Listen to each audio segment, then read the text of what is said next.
자, 이 뭐 트로트 이 하시는 분 건의 경우는 뭐 장애인하고를 때렸다는 지금 뭐 주장 혹은 의혹이 있어요.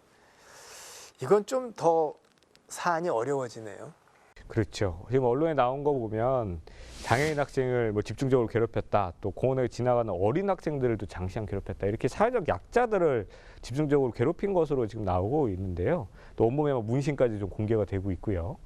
그런 걸 통해서 이 더 사회적 약자를 더 괴롭혔기 때문에 굉장히 좀 부정적인 여론이 형성되는 것 같습니다. 지금 또 이 당사자분은 전반적으로 인정하고 있습니다. 전반적으로 자신이 잘못된 삶을 살아왔다, 이렇게 인정을 하고 있기 때문에 이 부분에 대해서는 앞으로도 굉장히 사회적 지탄을 받지 않을까, 그렇게 좀 생각이 됩니다.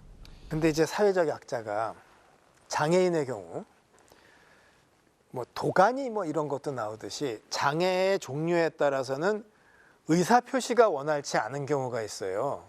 이런 건 찾기도 어렵고, 또 장애인 정책이 변화가 사회 속에 함께하는 정책으로 되니까 더 많이 노출됩니다.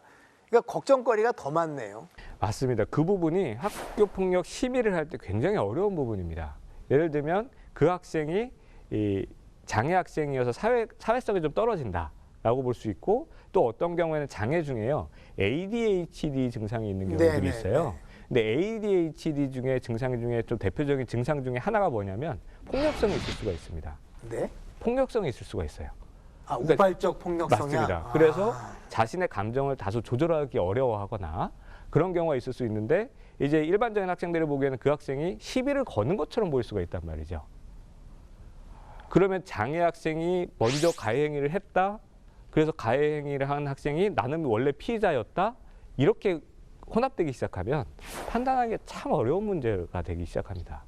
그러면 사회적 약자니까 때리는 대로 우린 맞고만 있어야 되냐고 항변을 하기 시작하고, 이게 참 어려운 문제가 생기는데요.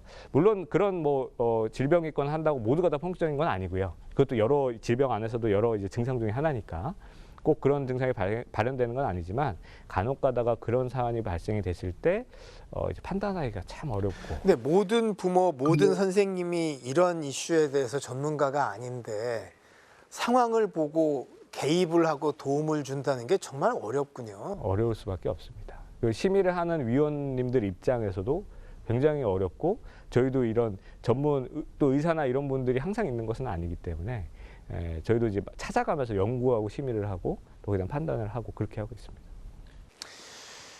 과거에 가요계에 참 험하게 살았던 분들 많이 계신데 세상이 바뀌어서 이게 달라졌는데, 아무튼 뭐 이게 사실이 아니길 바라고, 사실이었다면은 뭐 반성이 있길 바라는데 참 안타까운 일이군요. 너무 안타깝고, 특히 이 뭐 동급생들끼리 같은 친구들끼리 뭐 치고받고 싸우고 이 정도가 아니라 특정 뭐 자기보다 약한 학생을 상대로 해서 집중적으로 괴롭히고, 그것을 통해서 본인이 쾌락을 얻었을 가능성도 있거든요. 그것 때문에 굉장히 더 나쁘게, 재질이 나쁘게 보는 것이라서 그러지 않기를 바라지만, 이게 언론에 나온 게 사실이라면 굉장히 무겁게 받아들여야 될 것 같습니다.